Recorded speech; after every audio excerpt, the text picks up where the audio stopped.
yasin wa tahdir wa tasbih wa doa wa salatu ala nabi sallallahu alaihi wasallam al-kitab al-habib hamid wa hamid wa sayyidu ala bi'an sah wa habib bin sah wa habib sah wa habib ali bin sah wa habib umar bin hamid wa habib ali bin umar bin hamid wa habib hamid bin umar bin hamid wa habib abdul hamid wa habib aqib bin hamid habib umar bin ali bin hamid habib bin hamid habib abdul hamid habib ahmad bin hamid wa habib ali bin abdul hamid habib muhammad bin hamid habib muhammad bin hamid bin hamid wa habib abdullah bin hamid muhammad alawi wa habib hamid bin hamid wa habib ali bin sa'd wa habib asab bin asab wa habib mu'ab bin baqi wa habib usdi bin zakab wa habib muhammad bin dus wa habib asab bin muhammad wa habib abdul qasab wa habib asab wa habib ali bin salim al-nudhi wa habib muzi wa habib ali bin abdul hamid wa habib wasib bin hamid wa habib asab bin musa wa habib ali bin jabir wa habib dus wa habib abdul bin subabun wa habib ali bin abdul masab wa habib ahmad bin sa'd wa habib salih bin sulaimid wa abu yahman al-bagagab wa habib ahmad wa habib abu yahman habib ahmad tahir bin abdul hakam wa habib salih wa habib Muhammad Ida bin Abdullah bin Abdul Muttalib Askar wa habib Habib Said Ahmad bin Hasan al-Tas Abu Baba Lakayam Saw Baba Salamiki Baba Ismail Baba Ismail Baba Timhami Baba Timhami Baba Timhami Baba Samadid Baba Jinsa Baba Jinsa Baba Jinsa Baba Jinsa Baba Samadid Baba Nafisa bin Dagi Sa Baba Imam bin Hamid Baba Amina Zulia bin Jinsa wa Imam Kutub Habib Abdul Qadir Habib Kutub Habib al-Insaf Habib al-Masjid Habib Makal Hamid Kutub Islamin Habib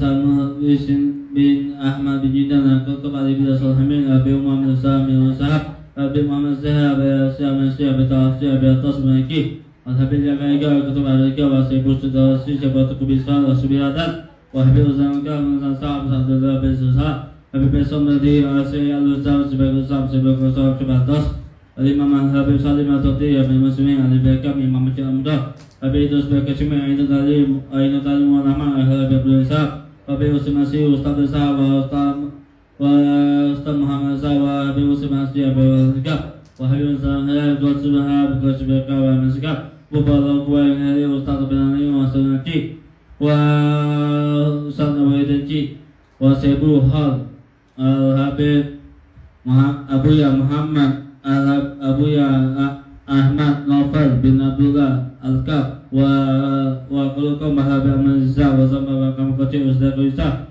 khususan awalil mukarram Habib Hamid wa Sayyidul Nami wa Amiham Nami wa waladi Sayyid Ahmad bin Ali bin Baham bin Hamid wa ilahil Fatihah.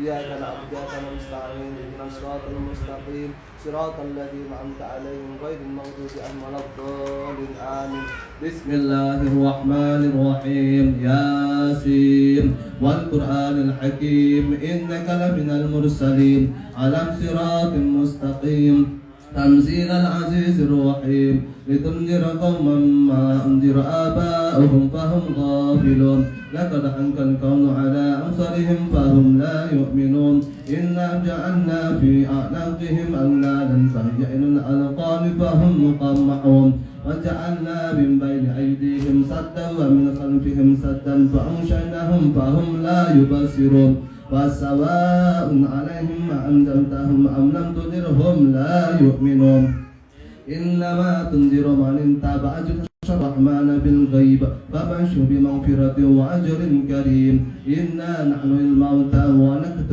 ما قدموا وآثارهم وكل شيء أرسلناه في إمام مبين وضرب لهم مثلا أصحاب القرية إذ جاءها المرسلون إن أرسلنا إليهم اثنين فكذبوهما فعززنا بثالث فقالوا إنا إليكم مرسلون قالوا ما أنتم إلا بشر مثلنا وما أنزل الرحمن من شيء إن أنتم إلا تكذبون قالوا ربنا يعلم إن إنا إليكم لمرسلون وما علينا إلا البلاغ المبين قالوا إنا تطيرنا بكم لئن لم تنتهوا لنرجمنكم ولمسنكم من قالوا طائركم معكم وإن ذكرتم بل أنتم قوم مسرفون وجاء من أقصى المدينة رجل يسعى قال يا قوم اتبعوا المرسلين اتبعوا من لا يسألكم أجرا وهم مهتدون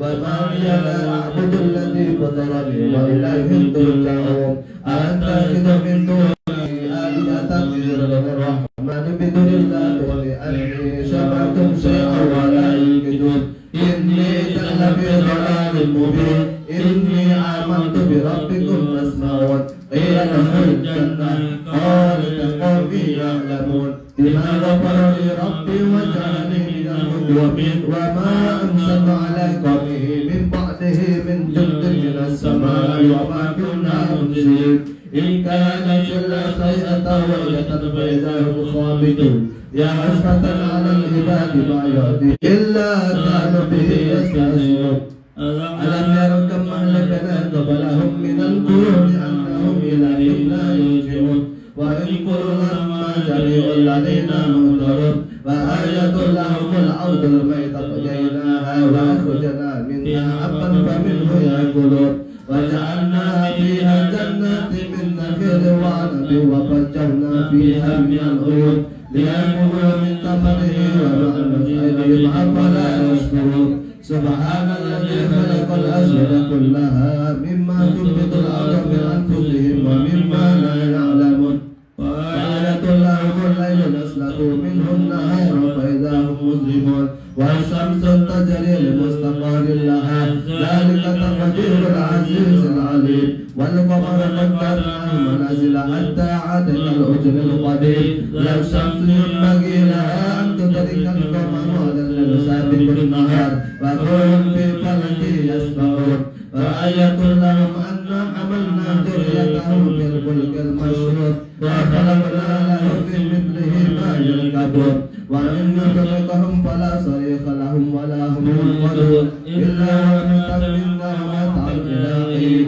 وإذا قيل لهم اتقوا ما بين أيديكم وما خلفكم لعلكم ترحمون وما تأتيهم من آية ربهم إلا كانوا عنها معرضين وإذا قيل لهم أنفقوا مما رزقكم الله قال الذين كفروا للذين آمنوا أنطعم من شاء الله طعامه إن أنتم إلا في ضلال مبين ويقولون متى هذا الوعد إن كنتم صادقين ما ينظرون إلا صيحة واحدة تأخذهم وهم يخصمون فلا يستطيعون توصية ولا إلى أهلهم يرجعون ونفخ في الصور فإذا هم من الأجداث إلى ربهم ينسلون قالوا يا ويلنا من بعثنا من مرقدنا هذا ما وعد الرحمن صدق المرسلون إن كانت إلا صيحة واحدة فإذا هم جميع لدينا مهترون فاليوم لا تظلم نفس شيئا ولا تجزون